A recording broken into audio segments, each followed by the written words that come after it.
வணக்கம். இது பூங்காற்றின் காதல் வானிலை. பூங்காற்று புதிதானது. இன்றைய நிகழ்ச்சியில் துஷ்யந்த மன்னன் சகுந்தலை அவர்களின் காதல் கதையைத்தான் பார்க்க இருக்கிறோம். இது மகாபாரத கதையின் ஒரு கிளை கதையாக இருக்கு. மன்னன் புருவுக்கு ஒரு சில தலைமுறைகளுக்கு பிறகு விஸ்வாமித்திரர் அப்படின்னு சொல்லக்கூடிய கௌசிகன் அரசனாகிறாரு. ரிஷிகளுக்கும் முனிவர்களுக்கும் இருக்கிற சக்தியை பார்த்துட்டு அவர்கள் முன்னால அரச பலம் அப்படிங்கிறது ஒன்றும் இல்லை அப்படின்னு நினச்சிக்கிட்டு அரசனாக பிறந்தாலும் தானும் முனிவனாக வேண்டும் அப்படின்னு முடிவு பண்ணி காட்டுக்குள்ள போய் தவம் பண்ண தொடங்குறாரு. கௌசிகன் தவம் செய்கிற தீவிரத்தை பார்த்த இந்திரனுக்கு அவர் இலக்கை அடைந்தால் தனது பதவிக்கு ஆபத்து வந்துடுமே அப்படிங்கிற பயம் வந்துருச்சு. அதனால மாய வலை வீசுவதற்காக தன்னுடைய அப்சர கன்னிகைகளில் இருந்து மேனகையை விஸ்வாமித்திரருடைய தவத்தை கலைக்குமாறு பணித்து அனுப்புகிறான்.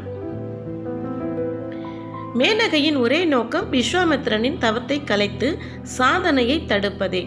தனது முயற்சியில் வெற்றி பெறும் மேனகை ஒரு பெண் குழந்தைக்கு தாயாகிறாள். சில காலத்துக்கு பிறகு தனது சாதனாவின் மூலம் அடைந்த அனைத்தையும், தனது தவத்தின் மூலம் அடைந்த அனைத்தையும் கவனமின்றி இழந்து விட்டதை உணர்கிறார் விஸ்வாமித்திரர். கோபமடைந்து குழந்தையும் தாயையும் அப்படியே விட்டுவிட்டு அங்கிருந்து வெளியேறுகிறார். அப்சர கன்னிகையான மேனகை தான் பூமிக்கு வந்த நோக்கம் முடிந்ததால் திரும்ப போகணும் அப்படின்னு முடிவு பண்றா. குழந்தையை பார்த்துக்கிறதுக்கு குழந்தையினுடைய அப்பா விரும்பாததால மாலினி நதிக்கரையில குழந்தைய தனியே விட்டுட்டு அவள் இந்திரலோகத்துக்கு திரும்புறா. தனியாக நதிக்கரையில் இருந்த குழந்தையை அங்கே வசித்த ஷாகுன் பறவைகள் மற்ற உயிரினங்கள் கிட்ட இருந்து பாதுகாப்பா கவனிக்கிறாங்க.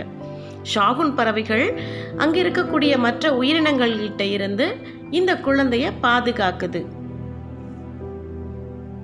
ஒரு நாள் அந்த வழியா வந்த கண்வ முனிவர் ஒரு பச்சிளம் குழந்தையை ஷாகுன் பறவைகள் கவனித்துக் கொள்ள விசித்திரத்தை பார்த்து குழந்தையை எடுத்துக்கிட்டு தன்னோட ஆசிரமத்துல வச்சு வளர்க்கிறாரு. ஷாகுன் பறவைகள் குழந்தையை பாதுகாத்து வந்ததுனால சகுந்தலை அப்படின்னு பேரிடுறார். காலம் உருண்டோடுது.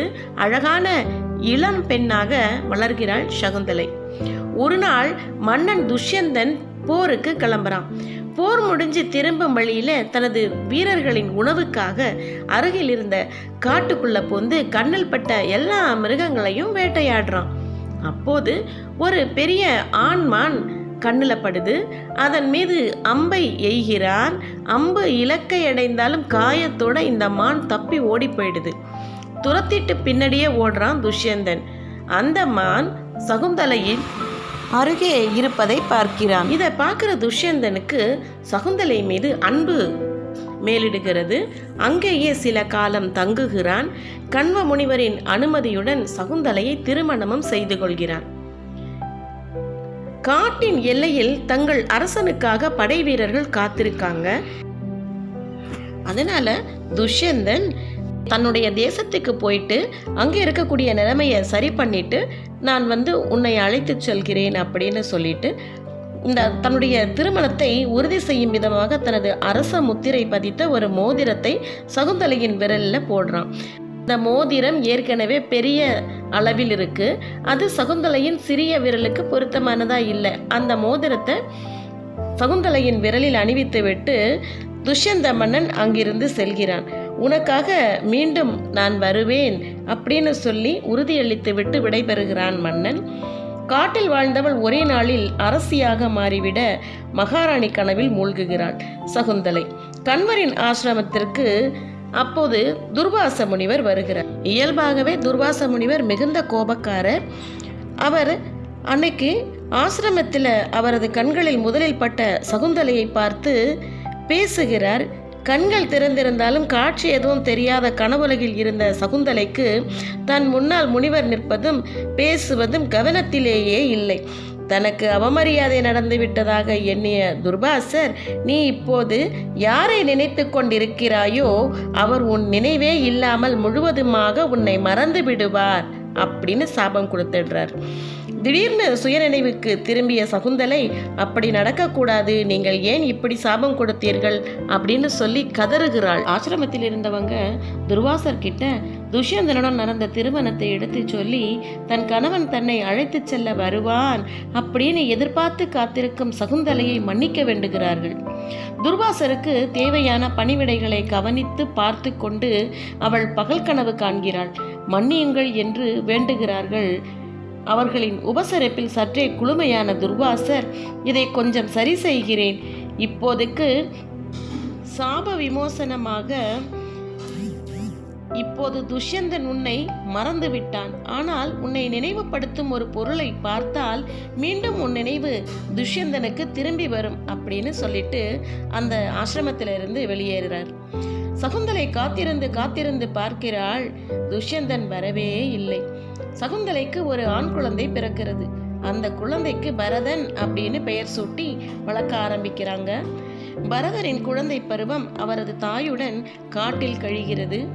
ஒரு நாள் விளையாட்டு போக்காக நண்பர்கள் ஏதோ சொல்லிவிட பரதன் அழுது கொண்டே அன்னையிடம் வந்து தன் அப்பாவை குறித்து கேட்கிறான். அதனால் கண்வ முனிவர் சகுந்தலையை அழைத்து, நீ நேரே போய் துஷ்யந்தனை பார்த்து நீ அவரது மனைவி என்பதை நினைவுபடுத்து. உங்கள் இருவரின் குழந்தையாக பரதன் பிறந்திருப்பதையும் தெரிவி. அரசனின் மகனான பரதன் தன் தந்தையின் அறிமுகம் இல்லாமல் காட்டிலே தனியே வளர்வது சரியல்ல அப்படின்னு சொல்றார். சகுந்தலை தன் மகனை அழைத்து கொண்டு அரண்மனைக்கு கிளம்பினாள். வழியில் அவர்கள் ஒரு நதியை கடந்து செல்ல வேண்டி இருந்தது. சகுந்தலை இன்னமும் காதல் கனவிலேயே மூழ்கி இருந்தாள். படகில் நதியை கடக்கும் போது நதி நீரில் கையை நனைத்து பார்க்க கையை நீட்டுகிறாள். சற்றே அளவில் பெரியதாக இருந்த மோதிரம் விரலில் இருந்து நழுவி நதியில் விழுந்து விடுகிறது. மோதிரம் நழுவியது தெரியாமல் கனவுலகிலேயே பயணம் செய்து அரண்மனைக்கு போறாள். மன்னனிடம் பேசும் முறையையோ அரண்மனை நடைமுறைகளை பற்றியோ எதுவும் அறியாதவளாக இருந்தாள் சகுந்தலை. துஷ்யந்தன் அரசவையில் அமர்ந்து, யாரம்மா நீ அப்படின்னு கேட்ட உடனே இவளுக்கு கோபம் வந்துடுது. நல்லது, என்ன தெரியலையா? நான் தான் உங்கள் மனைவி சகுந்தலை, இவன் உங்கள் பிள்ளை, இவன் பெயர் பரதன் அப்படின்னு சொல்றான். துஷ்யந்தனுக்கு தான் நினைவு மறந்து போச்சே, என்ன தைரியம் உனக்கு, இப்படியெல்லாம் பேசுறதுக்கு நீ யார் அப்படின்னு சொல்லி கோபப்படுறான். கோபப்பட்டு சகுந்தலையும் பரதனையும் அரண்மனையை விட்டு வெளியேற்றி விடுகிறான். என்ன நடந்ததுங்கிறதே சகுந்தலைக்கு முதல்ல புரியல. என் மீது அத்தனை அன்பாக இருந்தாரே, என் நினைவே இல்லாமல் பேசுகிறாரே என்ற தவிப்புடன் திரும்பிச் செல்கிறாள். சமுதாய அமைப்புடனான முதல் சந்திப்பு சகுந்தலைக்கு இப்படி முடிய, ஆசிரமத்துக்கு பின்னால் இருந்த அடர்ந்த காட்டிற்குள் தன் பிள்ளையுடன் சென்று வசிக்க துவங்குகிறாள். பரதன் வனவிலங்குகளுடனேயே வளர்ந்தான். வலிமையானவனாக, வீரமும் தீரமும் நிறைந்தவனாக வளர்கிறான்.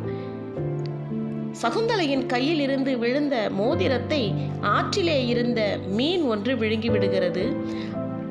அந்த மீனை பிடித்த மீனவன் அதன் வயிற்றிலே மோதிரம் இருப்பதை பார்த்து, அதிலே அரச முத்திரை இருப்பதை பார்த்து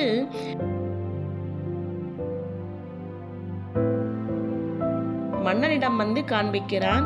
அந்த மோதிரத்தை பார்த்த பிறகு துஷ்யந்தனுக்கு அனைத்தும் நினைவுக்கு வருகிறது. நான் தான் துஷ்யந்த மன்னன், என் பிள்ளையை எனக்கு தெரியாமல் இருக்குமா அப்படின்னு துஷ்யந்த மன்னன் சொல்றாரு. அப்போது அங்கே வரும் கண்வ முனிவர் எல்லா விஷயங்களையும் துஷ்யந்தனுக்கு எடுத்துச் சொல்கிறார்.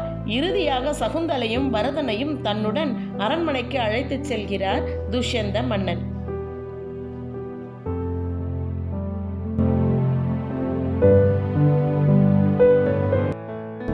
என்ன நண்பர்களே, கதையை கேட்டீங்களா?